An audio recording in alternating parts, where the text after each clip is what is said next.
Hello, my name is Baram Jam, and it's my honor to be here for a few minutes to talk to you about the concept of blame. And the three topics I want to talk about are flatulence, tickling, and whiplash associated disorder.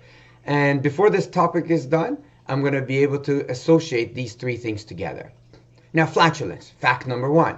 It's well accepted that we don't mind our own flatulence, but are completely repulsed by other people's odor. Now, I have a reference there in case you wanted to investigate this, but you don't need a study to tell you that. Fact number two, we can't tickle ourselves, yet burst into laughter at the slightest touch of someone else's fingertips and our armpits. Look, I can tickle myself, nothing, but if somebody comes close to me, I'm gonna giggle and laugh. And again, I got a referenced article to support that, not that you need one, just do it yourself. Fact number three, individuals who are rear-ended and not at fault suffer from persistent pain far more than individuals at fault who have done the rear-ending.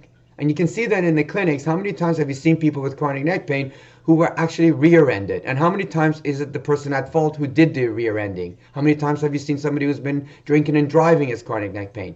You don't. So what makes someone else's flatulence smell worse? What makes us ticklish to someone else's touch? And what makes a victim of a collision suffer more with pain? The answer to all three questions is the title of this video, blame. When forced upon us without our consent, the threat value of flatulence, a tickle, or an MVA becomes greater, explaining why we actually perceive a fouler odor, more tickling sensation, and more pain when these things happen without our consent. Data from Saskatchewan government insurance revealed that 89% of all whiplash-associated disorder claims were made by not at-fault drivers, and only 11% of the WAD claims involved at-fault drivers, meaning they hit a tree on their own, it wasn't their fault, they were rear-ended. Perceived injustice and playing the blame game seems to heighten our sensory awareness and pain perception after a not at-fault MVA. So let's do a quiz right now. Delayed functional recovery in WAD can be predicted based on impact direction, yes or no? Meaning that if you're rear-ended versus T-boned or from hit from the left or the right, the answer is no. And all these answers that I'm about to tell you are based on multiple number of research studies, and some of them I've referenced below.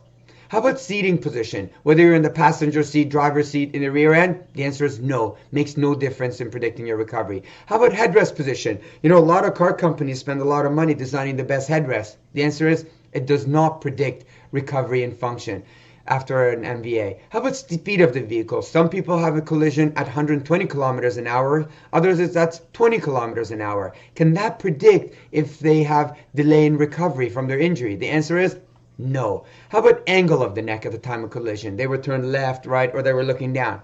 The answer is no, it doesn't predict it. How about awareness of a collision? Some people say, I wasn't looking, I had no idea somebody was going to rear end me, and suddenly I was hit, and that's why my neck pain is bad.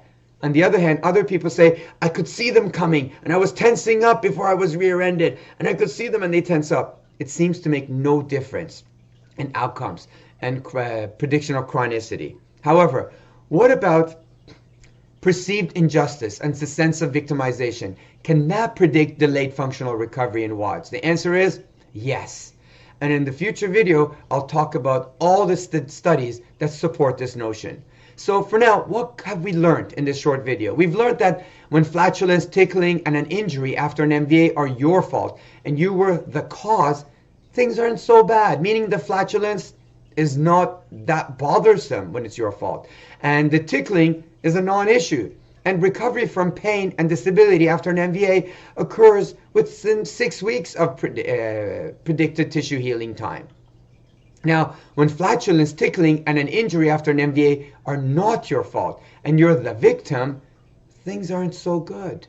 Meaning the flatulence is quite bothersome when you're the victim, and the tickling is strongly sensed when somebody else has done it to you. And recovery from pain and disability after an MVA may be delayed and persist even 1 year later. So now the big question. What can we do to help those with WAD and high perceived injustice? So I strongly suggest that you view the full video, and it's complimentary, this video, on ambodiaacademy.com. I truly hope you enjoyed this short video. I strongly recommend that you view the full 20-minute complimentary video on this fascinating topic, where I'll summarize the studies on this topic and discuss their clinical relevance. This video can be viewed at embodiaacademy.com, and all you have to do is register to view the video. And please subscribe to the APTEI reports and access the short videos and to view them in the APTEI video library at aptei.ca. Thanks for your time.